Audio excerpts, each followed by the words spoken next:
memaafkan meskipun sedang marah.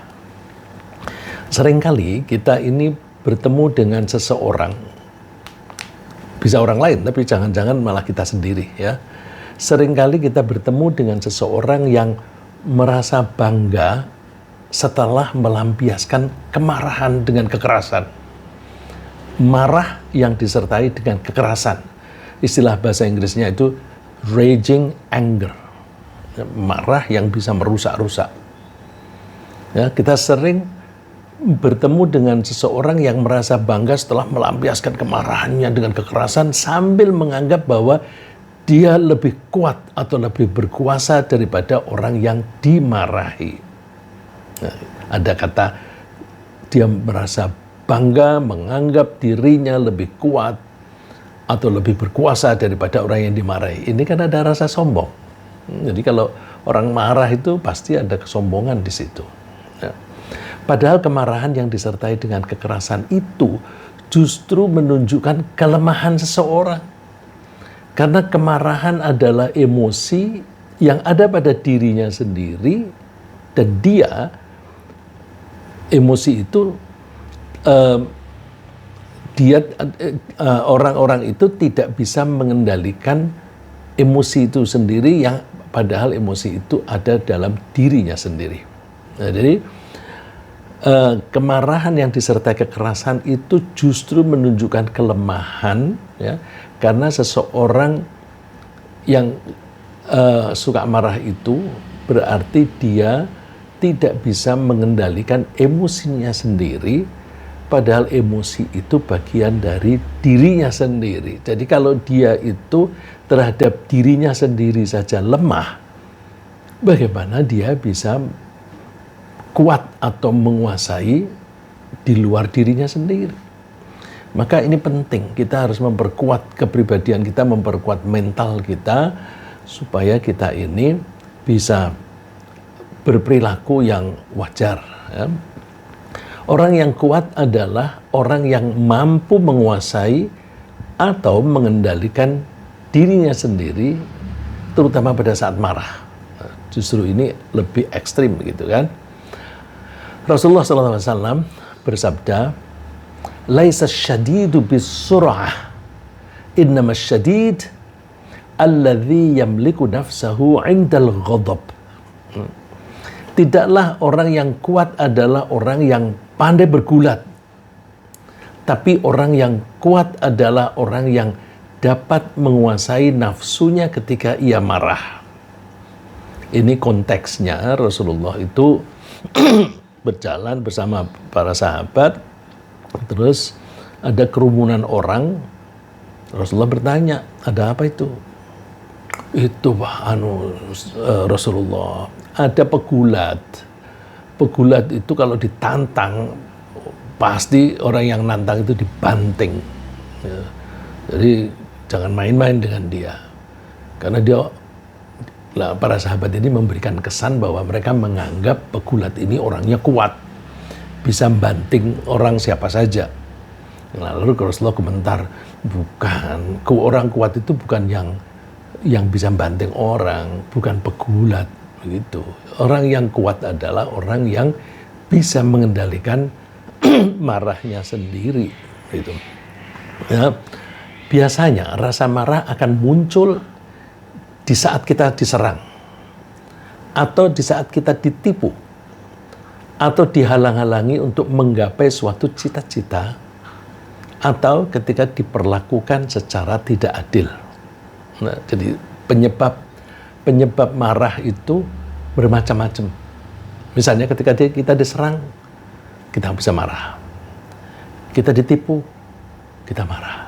Kalau kita ditipu kan berarti kita menganggap orang yang menipu itu lebih pintar dari kita. Karena dia menganggap dirinya lebih pintar daripada kita dianggap bodoh, maka kita tersinggung. Kita merasa dihina. Karena merasa dihina itu ya sama dengan diserang secara mental, marah. Atau seseorang yang menginginkan punya cita-cita. Cita-cita macam apapun deh. Misalnya cita-cita ingin menjadi gubernur tapi dihalang-halangi. Dia akan marah. Tapi kalau ada orang punya cita-cita kepengen jadi gubernur, kok dia halang-halangi tapi dia tetap kalem, dia tidak marah. Nah, itu orang kuat. Misalnya lagi orang yang diperlakukan secara tidak adil. Kenapa? Sama-sama salah. Saya dihukum, dia tidak dihukum. Misalnya begitu. Atau bahkan aku tidak punya salah, kenapa justru aku masuk penjara? Orang yang telah jelas melakukan kesalahan malah dibiarkan. Itu juga bisa bikin marah. Ya. Oleh karena itu, pembahasan ini saya kira relevan karena situasi di lingkungan kita sekarang ini menyebabkan menyebabkan emosi kita naik, ya, menyebabkan kita bisa marah. Oleh karena itu mari kita pelajari bagaimana caranya supaya kita bisa mengendalikan diri sendiri, tidak mudah marah. Ya. Jadi karena itu rasa marah adalah alat kejiwaan yang dikaruniakan oleh Allah agar kita bisa membela diri saat menghadapi suatu bahaya. Agar bisa mengenali masalah yang mengancam diri kita. Atau agar kita bisa mengubah strategi dalam menggapai suatu tujuan. Nah, ini berkaitan dengan tadi penyebab-penyebab marah. Maka rasa marah itu sebenarnya karunia dari Allah, rahmat dari Allah. Karena apa? Marah itu warning. Nah, ketika ada warning kita jangan gugup. Kalau kita gugup terus kita lampiaskan. Supaya tidak gugup, kita perkuat mental kita. Caranya gimana? Kuatkan iman. Ya. Kalau kita kuat iman, insya Allah kita lebih mudah membela diri. Oleh karena itu, rasa marah itu karunia dari Allah. Karena itu adalah peringatan agar kita bisa membela diri saat menghadapi suatu bahaya, agar kita bisa mengenali masalah yang mengancam diri kita, atau agar kita bisa mengubah strategi dalam menggapai suatu tujuan. Ketika muncul suatu kejadian yang menyebabkan bangkitnya rasa marah, kita merasa dihadapkan suatu dilema. Dilemanya apa? Untuk memilih salah satu dari alternatif-alternatif yang sama-sama membawa konsekuensi buruk. Apa itu alternatifnya? Mungkin kita itu terangsang untuk melampiaskan marah itu dengan agresi keluar. Agresi keluar berarti keluar diri kita sendiri dengan cara memukul, dengan cara maki-maki. Ya. Jadi kemarahan itu bisa mendorong kita untuk melampiaskan dengan agresi keluar. Bisa juga kita melampiaskan dengan agresi ke dalam. Agresi ke dalam itu artinya ke dalam diri sendiri. Karena kita tidak berani melampiaskan marah kita kepada orang yang membuat kita marah, misalnya karena takut dipecat, atau takut dipenjara misalnya, terus disimpan. Lalu terus dirinya sendiri yang disalahkan, dia menjadi stres dan sebagainya. Atau bisa juga kita pendam dan kita simpan dalam hati. Ya udah ya, sabar. Oh, sabar bukan seperti ini. Ya. Sabar tidak melampiaskan marah, tapi tetap disimpan. Ini juga berbahaya karena itu bisa menyebabkan penyakit kejiwaan. Jadi jika kita lampiaskan dengan agresi keluar misalnya dengan maki-maki atau dengan membanting pintu atau dengan memukul orang yang membuat marah, kita akan membuat kerusakan atau menyakiti orang lain. Jika kita lampiaskan dengan agresi ke dalam, misalnya dengan tidak berselera makan atau menyalahkan dirinya sendiri, maka kita akan merusak kesehatan mental kita. Jika kita pendam rasa marah di dalam hati, kita akan terjangkit penyakit-penyakit hati seperti dendam, stres, kebencian, atau ketakutan yang berlebihan. Nah, jika seseorang bisa mengendalikan kemarahannya, dia bukan hanya mampu mengalahkan emosinya sendiri, tapi juga bisa mengalahkan setan. Apa hubungannya dengan setan? Setan itu adalah makhluk yang memang suka mengadu domba, suka manas-manasi kita, supaya kita itu marah, supaya kita berantem, nanti kita celaka. Itu kelakuannya setan. Setan kan dibuat dari api. Nah, itu suka yang panas-panas. Jadi, kalau orang tenang, zikir, dia kalem, dia nggak bisa ganggu. Tapi kalau bisa dipanas-panasi, ada orang tergelincir dalam ucapan saja langsung dia membangkitkan kemarahan pihak yang lain begitu. Jadi setan itu selalu mengincar. Oleh karena itu kalau ada orang bisa mengendalikan kemarahannya, dia tidak hanya bisa mengalahkan emosinya sendiri, tapi dia juga bisa mengalahkan setan yang suka membangkitkan kebencian dan permusuhan. Rasulullah SAW bersabda ketika Rasulullah bertanya tentang itu tadi, pegulat. Mahadha, ada apa ini? Faqalu, ya Rasulullah, fulan as-sari' la yantadibu lahu ahadun illa surah. Oh Rasulullah, itu si fulan, dia pegulat. Tidak ada seorang pun yang menantang dia kecuali dia banting. Komentar Rasulullah, ala adullukum ala man huwa asyaddu minah. Mau nggak aku tunjukin orang yang lebih kuat daripada dia? Orang yang lebih kuat adalah rajulun dzalamahu rajulun fakadzama ghaidhahu faghalabah wa ghalaba syaitanun sahibah. Ya. Mau nggak aku tunjukin orang yang lebih kuat dari pegulat itu, yaitu seseorang yang dizalimi oleh orang lain, tapi dia bisa menahan marahnya. Jadi dia mengalahkan marahnya sendiri. Di samping itu, wa ghalaba syaitanah, dan dia juga bisa mengalahkan setan yang mengganggu dia. Terus, wa ghalaba syaitanun sahibah, setan itu hanya bisa mengalahkan kepada temannya sendiri. Jadi kalau seseorang itu menjadi temannya setan, dia dikerjain terus oleh setan. Ya, coba aja kalau kita itu berkawan dekat-dekat dengan penjahat, nanti kita dikerjain itu, dikerjain, dikit-dikit dimanfaatkan kita dan sebagainya. Nah, kelakuan setan itu begitu. Kalau ada orang memuji-muji atau suka dengan setan atau berteman dengan setan, dikerjain terus. Maka kalau tidak mau dikerjain oleh setan, jauhi setan. Setan itu musuh. Inna syaitana lakum adu. Setan itu musuh atau memusuhi kamu. Fattakhidhuhu aduwa. Karena setan itu memusuhi kamu, maka kamu harus mengambil sikap menganggap dia musuh. Banyak orang berteman dengan setan. Ya, kalau dia itu dekat-dekat dengan kegiatan-kegiatan yang di situ banyak setan, nah itu namanya berteman. Ya.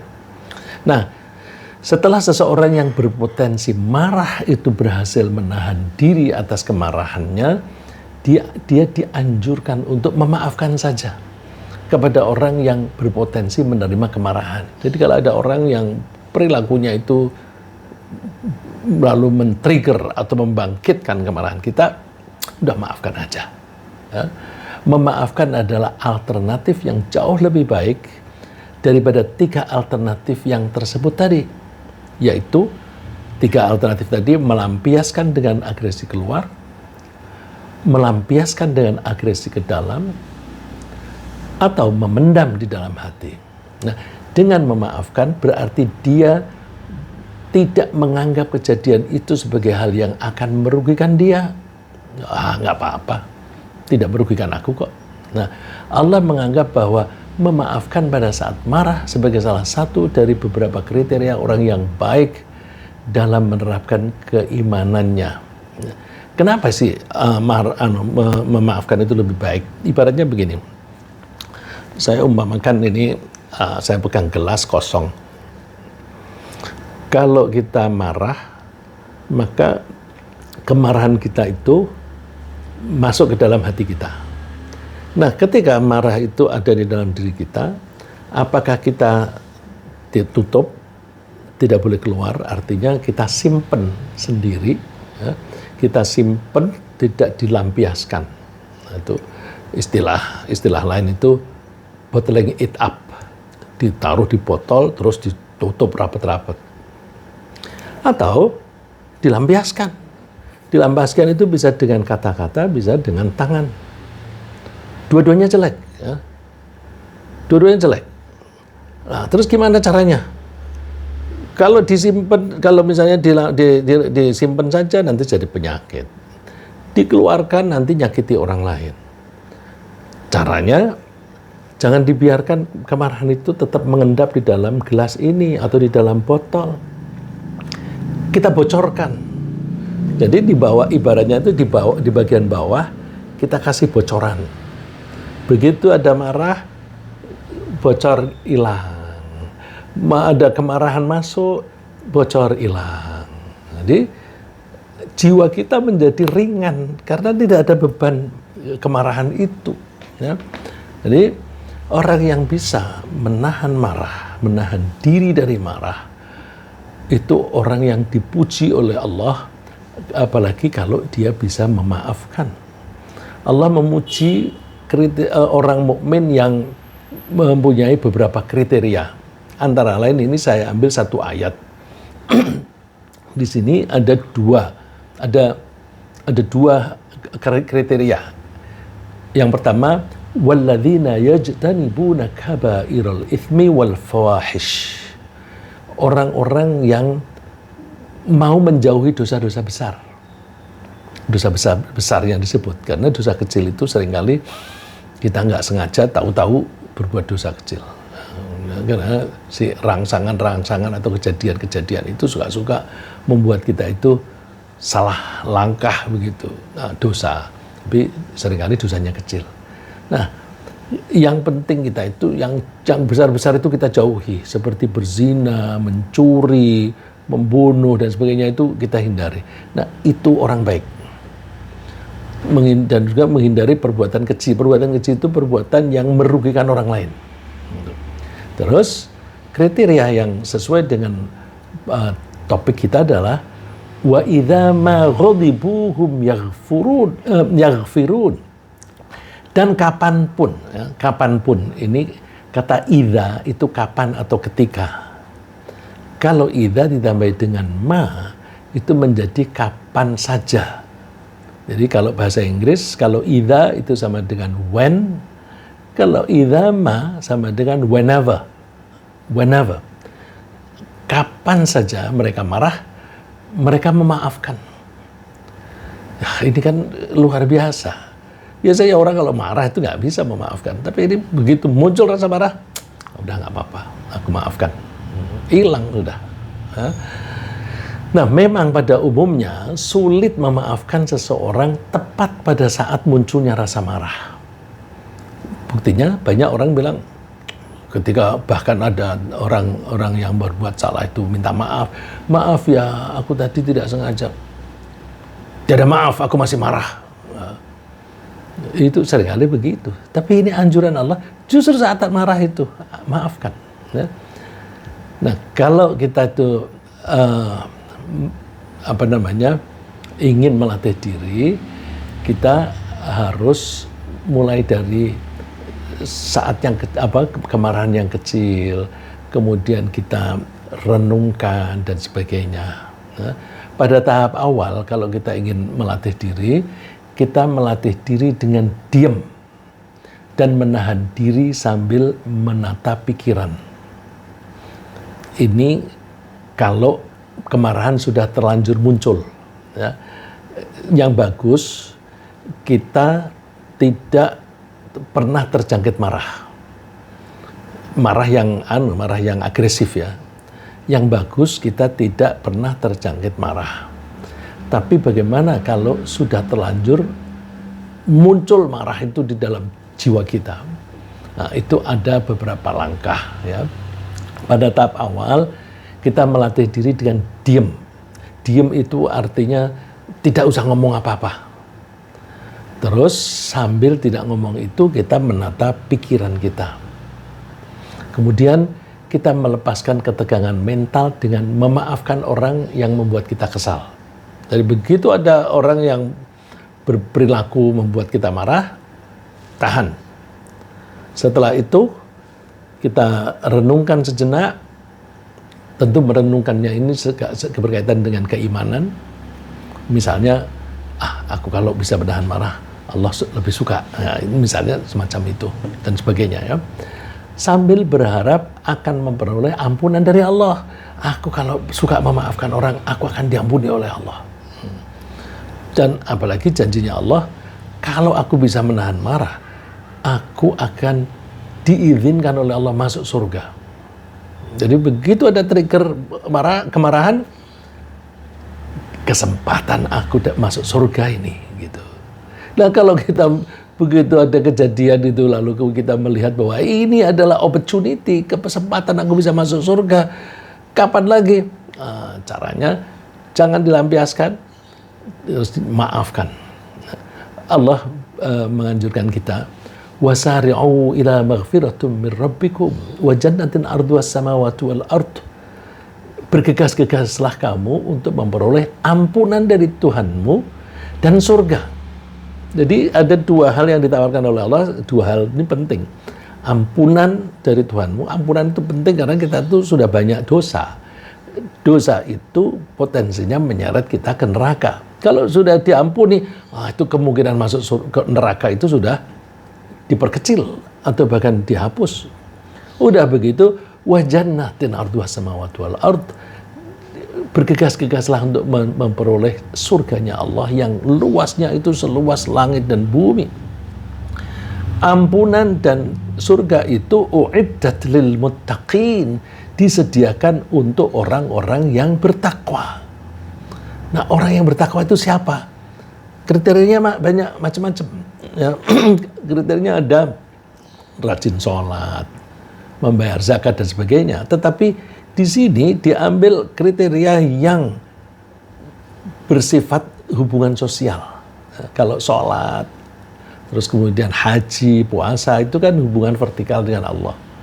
Nah ini kriteria takwa yang hubungannya horizontal dengan sesama manusia. Yaitu apa? Alladzina yunfiquna fis sarra'i wad-dharra.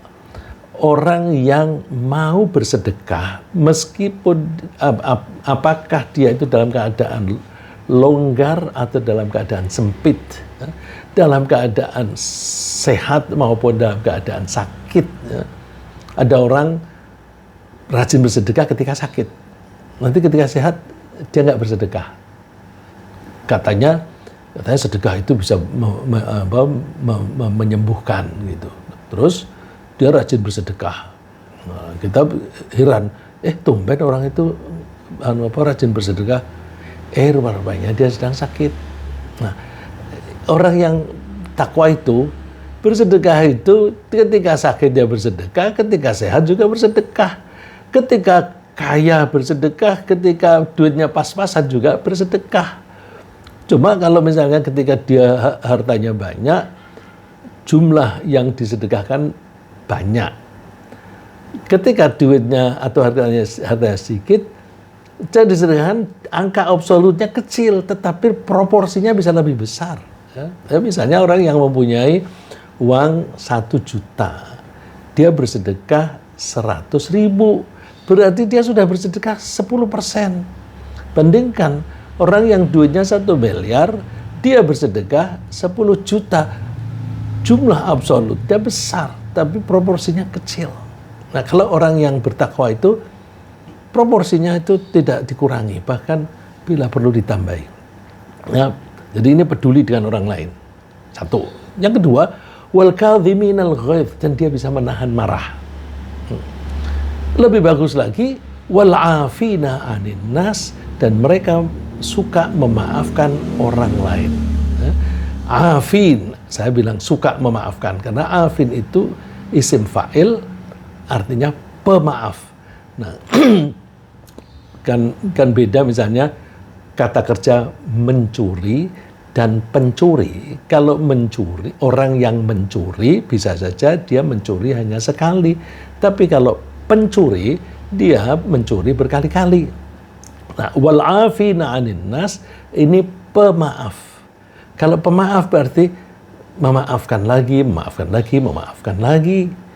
Tapi kalau dia memaafkan, mungkin pada satu saat dia memaafkan, tapi di saat yang lain tidak. Di sini yang dipuji oleh Allah yang pemaaf. Nah, orang-orang yang mempunyai 3 karakter tadi dipuji oleh Allah sebagai orang-orang yang baik, dan Allah menyukai orang baik seperti itu. Wallahu yuhibbul muhsinin. Jadi kalau kita marah, ingat kepada Allah, janjinya Allah. Ini aku bisa mendapatkan ampunan Allah dan bisa masuk surga. Nah, terus diam sambil menata pikiran ini sangat penting. Karena seringkali kita terangsang untuk marah dan tidak memaafkan bukan karena kesalahan orang yang kita marahi, tapi karena kesalahpahaman kita sendiri. Jadi memaafkan itu penting. Karena apa? Sering kok kita tuh marah, padahal orangnya nggak salah. Kita saja yang salah paham. Bukankah kita misalnya pernah marah-marah, sudah berang-berang macam-macam, mungkin maki-maki atau banting-banting, terus kemudian orang yang dimarahi kalem saja. Setelah diem, orang itu sudah melampiaskan, begini ya, saya ingin memberi penjelasan. Latar belakangnya begini loh. Tadi ada kejadian begini, maka aku begini, dan sebagainya. Terus orang yang marah tadi, oh gitu, bilang kayak dari tadi. Kan seringkali kita mendengar itu. Bilang kayak dari tadi. Gimana mau bilang? Begitu ketemu langsung dimarahi. Belum ada kesempatan untuk memberitahu. Nah, itu apa namanya? Makanya orang marah itu seringkali terlalu buru-buru. Padahal seringkali kemarahan itu muncul karena salah paham.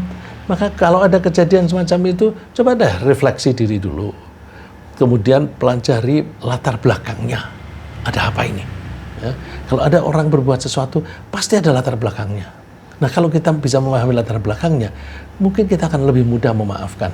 Nah, itu marah itu lebih mudah bangkit, terjangkit kalau kita itu self-centered. Self-centered itu apa? Self itu diri, centered itu dari kata center. Center itu pusat. Dia menganggap dirinya sebagai pusat. Nah, orang yang menganggap dirinya sebagai pusat itu apa? Biasanya karakternya, dia menganggap dirinya itu lebih penting daripada orang lain. Dia menganggap dirinya lebih pintar daripada orang lain. Nah, kalau kita self-centered, maka kita seringkali mudah tersinggung jika kita menganggap orang lain itu kurang menghormati kita. Nah, kan kita seringkali melihat orang marah, padahal yang dimarah itu biasa-biasa aja. Karena apa? Bagi dia mengharapkan penghormatan yang lebih. Misalnya, mau naik mobil, tidak ada yang membukakan pintu. Marah dia. Karena dia menganggap, aku ini selayaknya dibukakan pintu, aku lebih penting daripada kamu. Nah, saya ingat dulu ya, orangnya sudah nggak ada. Ada seorang menteri, ketika turun dari kantor, mau naik mobil, satpam tidak membukakan pintu. Marah dia, marahnya itu out of proportion. Udah nggak pantas lah diomongin oleh apalagi seorang menteri. Dia bilang, ini kerja pada tidak beres. Bubarkan aja kantor ini. Kok hanya gara-gara seorang satpam tidak membukakan pintu kok kantor kementerian dibubarkan? Kantor kementerian itu kan berdasarkan undang-undang. Ini menteri yang ngerti undang-undang apa enggak sih? Ngerti konstitusi atau enggak sih? Nah, itu karena dia self-centered, dia mudah marah. Padahal ya mungkin satpamnya itu perhatiannya kepada yang lain. Bisa saja misalnya dia melihat curiga ada orang dari jauh kok lari-lari. Dia perhatiannya ke sana, jangan-jangan dia itu akan melakukan suatu kejahatan begitu. Dia tidak membukakan pintu kan bisa gitu. Ya. Ya, misalnya ketika kita itu memberi bantuan kepada seseorang, kita merasa mulia sebagai pihak yang memiliki kelebihan. Nah, hati-hati ketika kita memberi sesuatu, hadiah atau sedekah, di hati kita itu muncul perasaan aku lebih tinggi dari dia. Buktinya aku bisa memberi dia uang misalnya. Dia miskin, aku kaya. Aku berlebih, dia kurang. Nah, orang semacam itu akan mudah tersinggung. Ya. Orang itu mudah tersinggung jika dia tidak dijawab dengan terima kasih. Udah dikasih tidak berterima kasih, ya itu bisa marah. Ya, kemarahan bisa kita nyatakan dalam berbagai bentuk. Ya. Cara melampiaskan marah itu bentuknya bisa dengan cara memukul orang itu, bisa juga dengan tidak mempedulikan orang itu, bisa juga dengan memecat kalau dia itu berkuasa. Ya. Nah, kalau kita itu terpaksa dalam keadaan semacam itu, supaya kita tidak mudah marah, udahlah, caranya kita nggak usah peduli dengan sikap orang itu. Ketika kita beri, pikiran kita hanya aku ingin mendapatkan pahala dari Allah. Aku ingin mendapatkan ridho dari Allah. Aku tidak perlu terima kasih dari dia. Aku tidak memerlukan balasan dari dia. Ya. Ini kalau kita bisa seperti itu, maka kita bersedekah bisa tidak pilih-pilih. Ya, seringkali kita sedekah pilih-pilih. Tidak mau memberi sedekah kepada orang yang kurang hormat kepada kita. Apalagi yang lebih parah lagi, hanya bersedekah kepada orang yang sesama partai. Itu lebih parah lagi itu, ya. Tapi kalau kita itu hanya mengharapkan ridho dari Allah, maka kita itu ketika bersedekah tidak mengharapkan apa-apa dari dia. Caranya yang paling baik adalah berlapang dada. Terus kita mengharapkan fadilah dari Allah berupa ampunan darinya dan rahmatnya. Nah, Allah berfirman, ini ada kasus misalnya seseorang itu setiap bulan memberi santunan kepada saudaranya. Kebetulan saudaranya itu miskin. Jadi setiap bulan atau bahkan setiap waktu itu ketika orang itu mempunyai kebutuhan dikasih supaya dia bisa makan, bisa mempertahankan hidup. Suatu saat orang ini melakukan sesuatu yang merugikan yang memberi ini tadi. Terus karena merugikan, dia bersumpah, aku tidak akan mau memberi sedekah lagi kepada dia. Tidak mau memberi sedekah lagi. Ini bahasa Arabnya tuh ila. Nah, ini Allah menegur orang itu. Wala ya'tali ulul fadli minkum wasa'ah. Hendaklah orang yang mempunyai kelebihan dan kelapangan di antara kamu itu jangan bersumpah. Bersumpah negatif, ya. Bersumpah apa? Ayyutu lil qurba wal masakin wal muhajirin fi sabilillah. Bersumpah negatif artinya dia tidak mau memberi sedekah kepada kerabatnya, kepada orang miskin, kepada orang-orang yang hijrah. Nah, supaya dia itu bisa menahan diri, tidak bersumpah semacam itu, meskipun dia itu disakiti, caranya gimana? Wal ya'fu wal yasfahu. Hendaklah dia memaafkan dan berlapang dada. Jadi kita usahakan kita melengkapi diri sebagai pemaaf dan orang yang lapang dada. Lalu Allah ngiming-ngimingi, ala tuhibbuna ayyaghfirallahu lakum? Apakah kalian tidak suka kalau Allah ampuni kamu? Jadi kalau kamu tetap bersedekah kepada orang yang menyakiti kamu, maka kamu akan mendapatkan ampunan dari Allah. Jadi besar sekali imbalannya dari Allah. Wallahu ghafurur rahim. Allah itu Maha Pengampun dan Maha Penyayang. Ini orang yang saya maksud tadi adalah Abu Bakar. Nah, ceritanya suatu saat orang-orang munafik itu memfitnah bahwa Ibu Aisyah telah berbuat selingkuh dengan Sofwan. Padahal tidak terjadi. Memang Sofwan waktu itu datang bersama dengan Ibu Aisyah. Karena waktu itu Ibu Aisyah ketinggalan. Lalu Ibu Aisyah dipersilahkan naik onta. Sofwan itu di depan onta untuk menggandeng ontanya. Dan tidak terjadi percakapan pun tidak. Tapi oleh orang munafik ini dipelintir dengan tuduhan mereka telah berzina. Nah, lalu mereka menyebarkan isu, salah satu orang yang masih kerabatnya Abu Bakar kena isu itu. Dia ngomong bahwa itu Bu Aisyah itu kan berbuat selingkuh begitu. Nah, Abu Bakar begitu mendengar, aku tidak mau lagi memberi sedekah pada dia. Langsung ditegur oleh Allah. Karena Abu Bakar orang baik, itu langsung ditegur oleh Allah.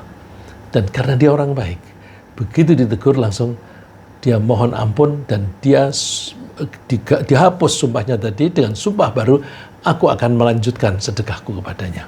Nah ini, jadi kalau kita itu cepat mendapatkan teguran dari Allah itu kita bersyukur, ya, supaya kesalahan kita, dosa kita itu tidak menumpuk.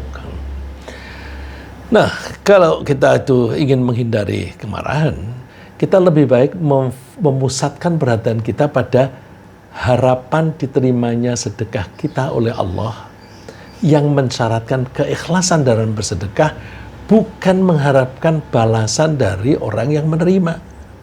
Jika fokus kita lebih kepada ridho Allah, kita tidak akan marah jika orang yang kita untungkan itu tidak berterima kasih. Karena orang yang ikhlas itu, innama nut'imukum liwajhillah, aku ini memberi kamu makan, memberi kamu sedekah misalnya hanya dalam rangka mencari ridho Allah. La nuridu minkum jazaa'a wala syukura, aku tidak butuh balasan dari kamu dan tidak butuh terima kasih dari kamu. Nah, ini orang semacam ini tidak mudah marah. Nah, salah satu cara lagi untuk memudahkan kita memaafkan orang lain adalah dengan mencoba memahami latar belakang orang yang melakukan suatu kesalahan terhadap kita. Jadi kalau orang berbuat sesuatu yang menurut kita salah, jangan buru-buru marah. Lihat latar belakangnya. Misalnya gini, dia melakukan kesalahan karena kita memang belum pernah melatihnya. Dia bekerja, wah salah lagi. Nah, terus dicek ulang. Oh lah, aku memang belum pernah ngajari ini. Ya pantesan dia berbuat salah. Jadi kesalahan tidak pada dia, kesalahannya pada diri saya sendiri. Nah, terus dia akan mudah memaafkan. Nah, bisa juga dia melakukan kesalahan karena dia tidak memahami permasalahan dengan baik. Kalau dia tidak memahami, kemungkinan berbuat salah ya besar. Nah, bisa juga dia melakukan kesalahan karena kesalahpahaman. Nah, 3 contoh tersebut menunjukkan bahwa dia dalam keadaan tidak memiliki pengetahuan yang memadai. Tidak menguasai pengetahuan yang memadai itu bahasa Arabnya sama dengan bodoh. Bodoh yang artinya jahil. Jahil itu bukan bodoh karena tumpul berpikir, bukan karena lamban berpikir, tetapi karena tidak tahu. Jadi kalau jahil itu seorang profesor, doktor bisa juga jahil kalau dia belum pernah mempelajari sesuatu bidang atau suatu masalah. Jadi jahil itu tidak harus berarti hina. Nah, karena itu contoh yang tadi itu, yang 3 contoh yang saya sebutkan tadi itu menunjukkan bahwa dia dalam keadaan tidak memiliki pengetahuan yang memadai atau dia bodoh mengenai permasalahan yang sedang dihadapi. Kalau memang dia melakukan kesalahan itu karena tidak adanya pengetahuan, ya udah kita maafkan aja. Dia nggak tahu kok. Nah, perintah Allah, khudil afwa wal mur bil urfi wa a'rid 'anil jahilin. Maafkanlah dan anjurkanlah perbuatan yang baik. Nah, terus poinnya di sini ditambah lagi sampai memaafkan, wa'arid 'anil jahilin, berpalinglah dari orang yang bodoh. Artinya orang yang berbuat salah karena tidak tahu, udah forget it.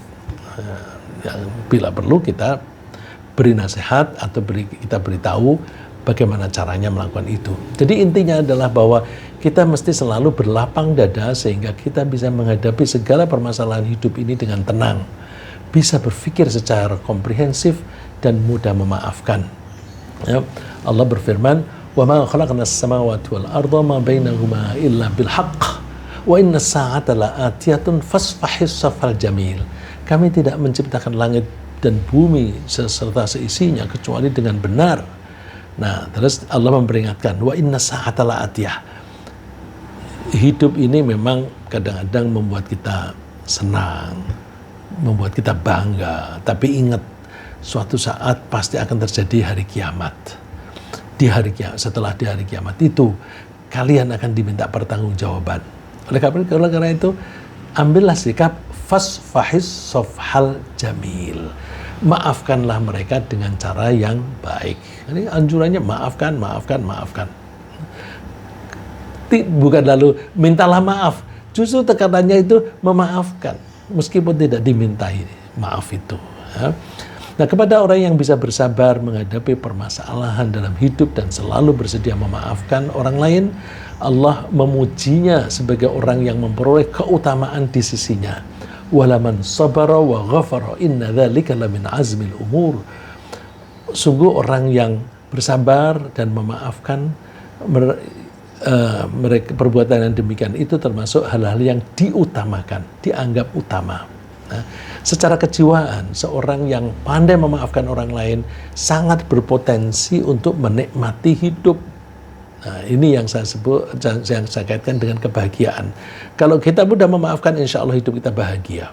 Ya, kan kita ini mencari kebahagiaan berdasarkan Al-Quran. Ya, salah satu kunci maafkan dan berlapang dada. Ya, secara kejiwaan, seseorang yang pandai memaafkan orang lain itu sangat berpotensi untuk menikmati hidup karena dia terbebas dari beban-beban kejiwaan. Beban-beban kejiwaan itu misalnya berupa kesalahan, kebencian, kedengkian, dendam, dan keluh kesah. Itu membebani jiwa kita.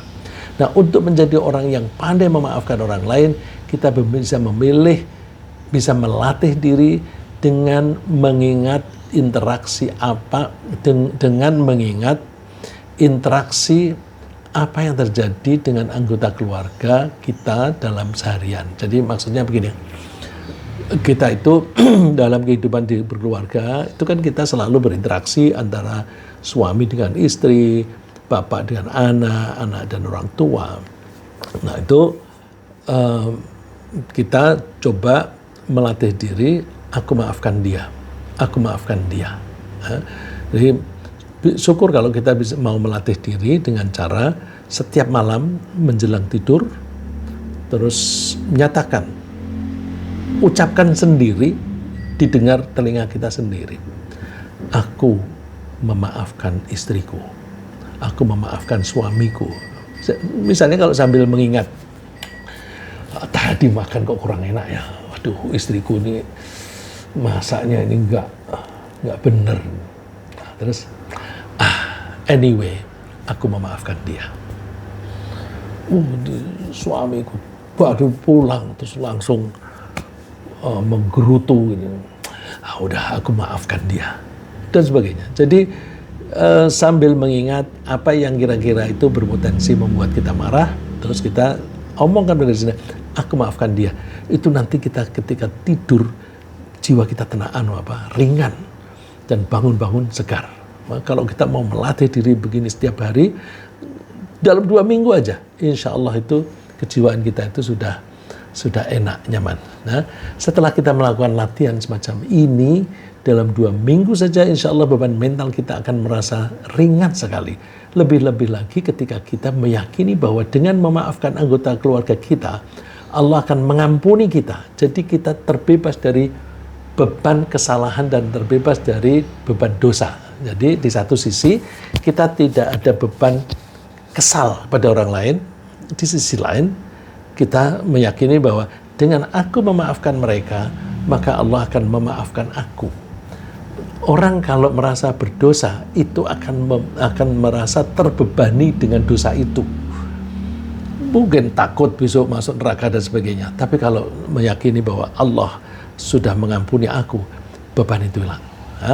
Ya ayyuhalladzina amanu inna min azwajikum wa auladikum aduwwan lakum fahdharuhum.